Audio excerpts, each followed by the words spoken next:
Hello, dear friends. Good morning, good afternoon, good evening. It is news time again from this very good channel. Welcome back. How are you all doing? Hope you're good. I pray that God will be with you in your endeavors. Today, we have another update for you. And I want you to, after listening to it, you drop your opinion and suggestions you have so that Biafra will be free. And that's just it. Okay, let's go there. Simon Ekpa is winning Nigerian government over this issue of extradition. Today, Nigerian government faces legal hurdle, in a bid to extradite Simon Ekpa from Finland.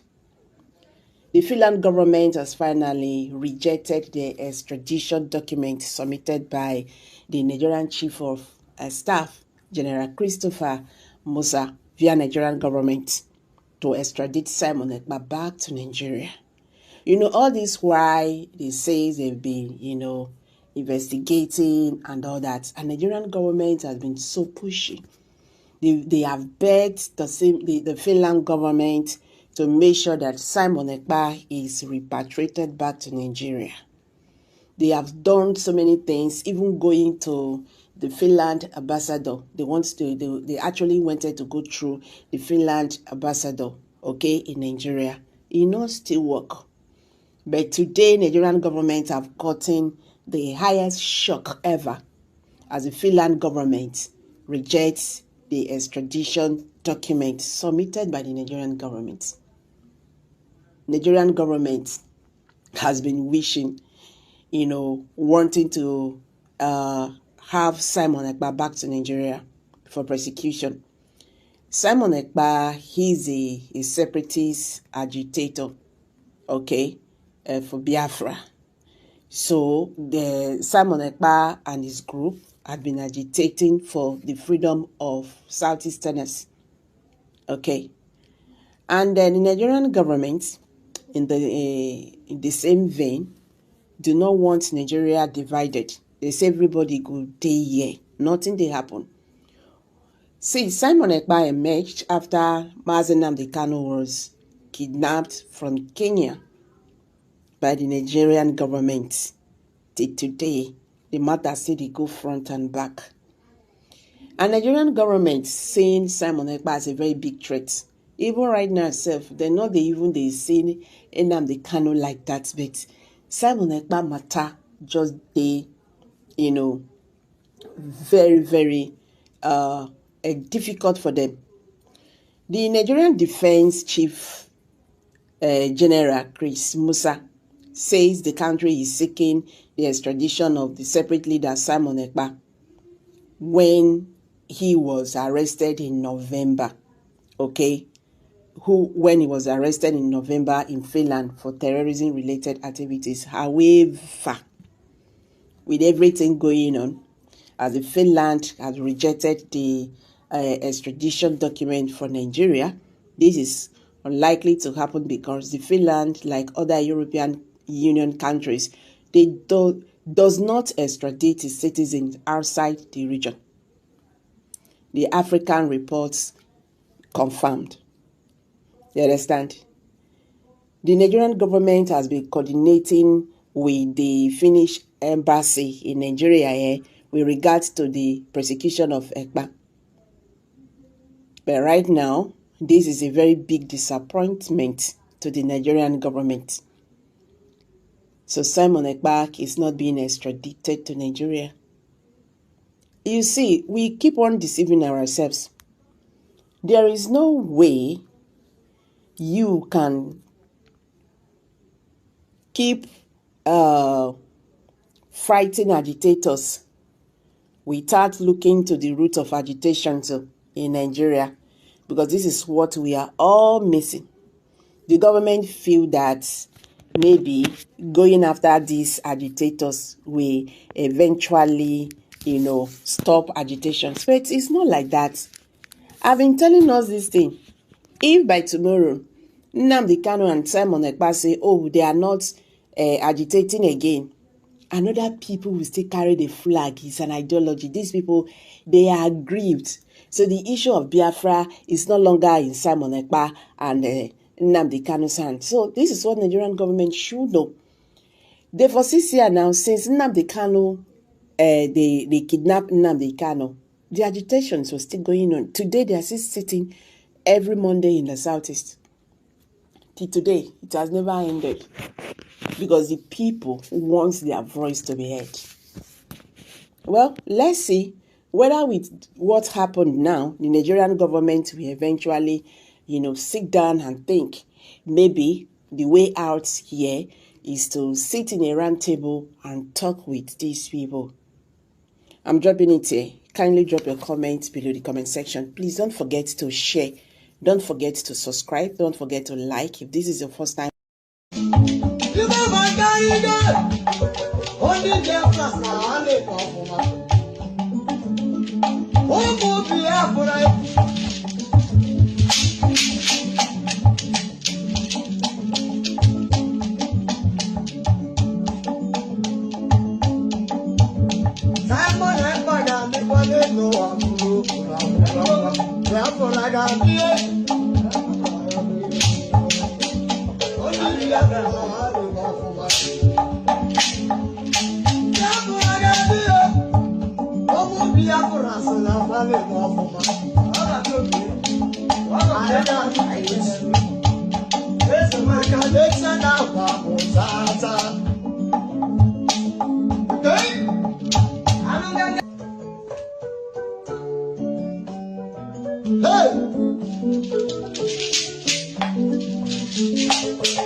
Aisha Isufu has tasked Imo State Governor, Enugu State Governor, Anambra State Governors.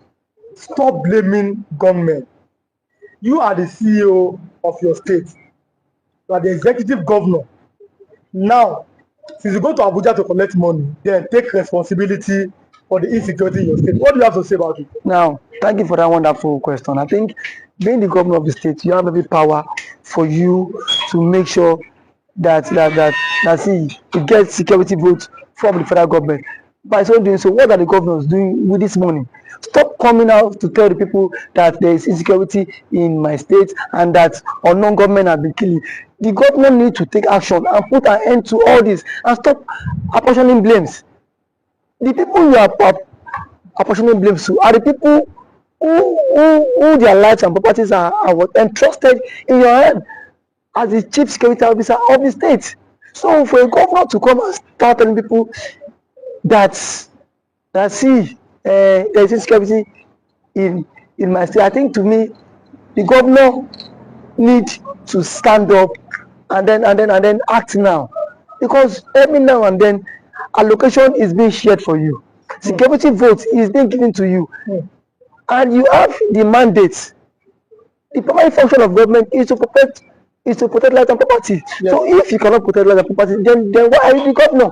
But some have said that the governors have no power over the military. That it's only the president as the commander-in-chief of the armed forces.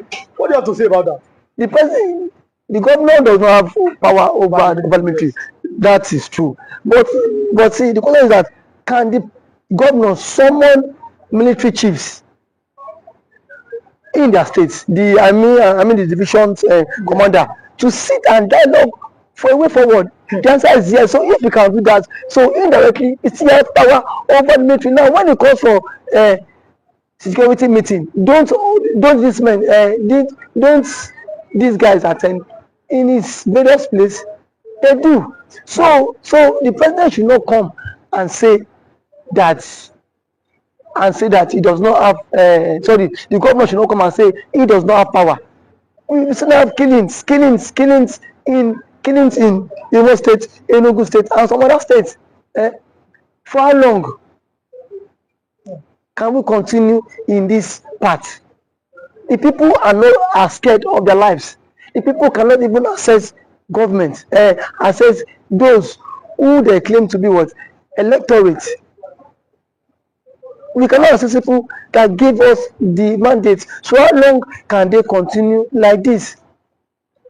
So I think the government of these states on their own, they need to up their games. You must up your games as a governor if you don't want to be sacked come 2027. But there's always been this fear that the votes of Nigerians does not count, and that is why our elected officials are acting this way. That assuming our vote is counting, they will sit up knowing that if I don't perform, no second term for me. You agree with that statement? Our vote does not count. I cannot say if our vote count or not because I have not conducted any election. So what I'm to say is that people have lost confidence in the INEC.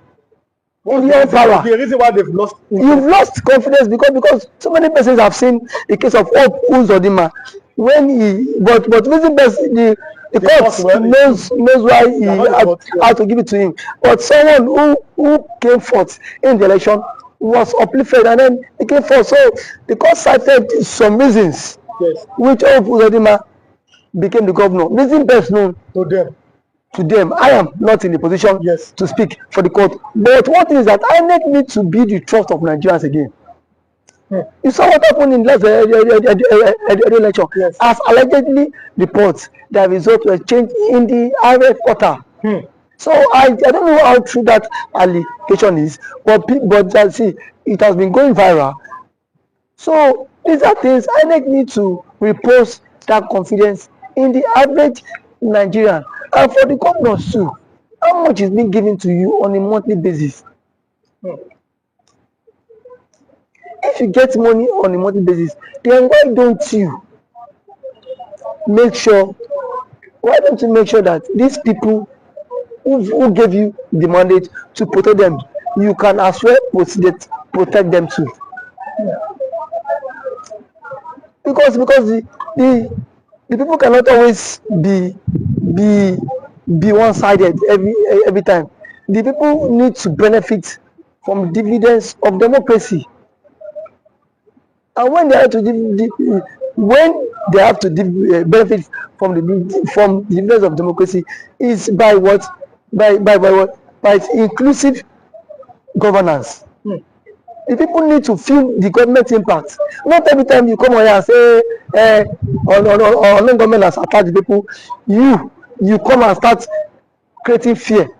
These governments are even creating fear in the life of the ordinary man. We've seen the governor of Enugu State who has declared that Monday is no longer a sit-at-home in Enugu State. When people are saying that, you are seeing that as the governor. Can you come and secure our lives? I mean, the other people, because you see this sit-at-home every Monday. Some are doing it maybe out of respect for Nnamdi, but some are doing it out of fear. It is two ways. People are telling the governor, please find a way to secure. Our police cannot be everywhere. What do you think? Because sit at home every Monday, it might be affecting the economic activities in the southeast. What do you think that the governor can do, or the governors in the southeast can do? Thank you, Brother. I think sit at home every Monday is a commensurate to honor the Mazi Nnamdi Kanu, who has been in incarceration for 4 years now and still can't see. But what I want to say is that when there is a conflict in the land, the president himself needs to address this issue of Kanu. Let Kanu issue be settled out of court. If what Kanu is the son of the president, as a son, you can go, you can have a different view or different ideology and philosophy from what your father had. But why can't you, as a father, have you reached out to Kanu himself? And what I felt that the president ought to have done was, why Kanu was in decision, go and meet, let them bring Kanu to you, DSS. Sit down with Kanu, have a round table discussion with him. But do you think that's possible? Because we saw Buhari could not freedom. Buhari is different. See, So, these are two different people. Yes. If you want the security apparatus cannot be everywhere, and these guys are what, overstretched. Yes. These guys are also overstretched. So the president is the father of the nation. Yes. Since the president is the father of the nation, he should at least reach out to this guy, even to the Ohanes in Igbo. Whenever he will want to invite some Igbo politicians and some Igbo stakeholders to sit on a round table and discuss with Kanu. You have conditions, give him your conditions. Send it to him. Because you see, this is the only way this thing about marginalization can stop. And the truth of our matter is that the Igbos are heavily marginalized in the country. And that is what, and that has breed a whole lot. But do you think that giving them an opportunity, or yes, that's an opportunity, or finding a way, a consensus in 1999, Nigeria had a consensus on making a Yoruba man a president. In 2007, Nigeria had another consensus to make another man to be a president. Do you think that Nigeria finding a way or making a consensus to make an Igbo man the president is going to make that marginalization or the agitations go down in the south? Making an Igbo man be the president would at least work to some extent. It will help this issue of marginalization reduce a very long way, because if the Igbo man is the president, Peter Obi, you will not watch Peter Obi allowing Nnamdi Kanu to languish in detention, even if, because yes, that is his brother from his tribe. They are from same tribe. No, so what was Senegbo released? It was let's go. Yes. So to some extent, it will help a long way. And as an Igbo man, he will speak in the language that the Igbos. Now I am one of your sons. Yes. You don't have any right to agitate. Yes. So that will help them. It will go a very long way for them too. So I'm letting you go. I think we have like 1 minute. Okay. Now, Southeastern Governors Forum. What should be their next step? Southeastern Governors Forum should at least make moves to meet with the presidents. Yes. To put an end to all this. That is the only way. Because if there's no end to all this, all we hear is killing. And then we are not in support of all this killing. It is not good for the future of the country. It's not good for the future of the country. Okay, thanks for coming. Thank you for always having me. What a wonderful question, the outcome of this good platform.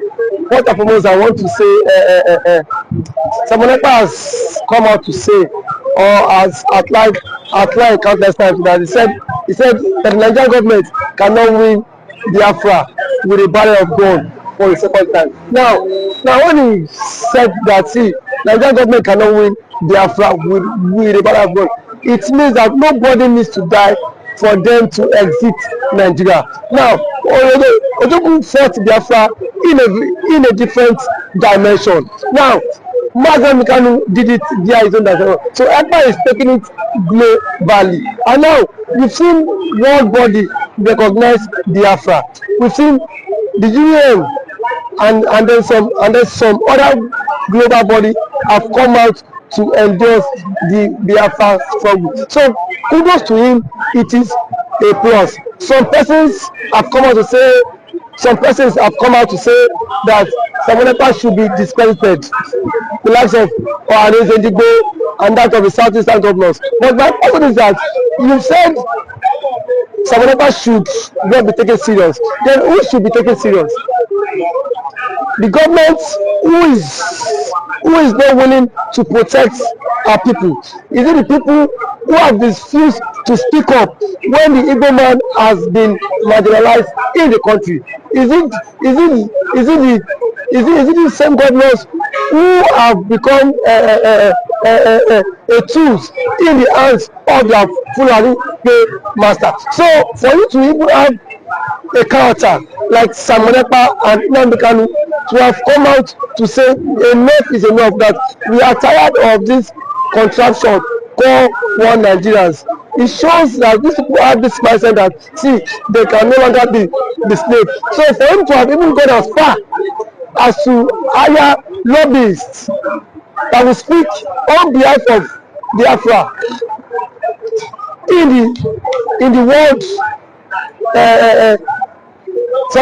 in the UN summit, to me it's a plus, and that alone the voice of Biafrans will be heard globally, and the voice of an Igbo man is also being heard globally. Now let me take it back the line. When Southern Sudan and South Sudan wanted parted ways,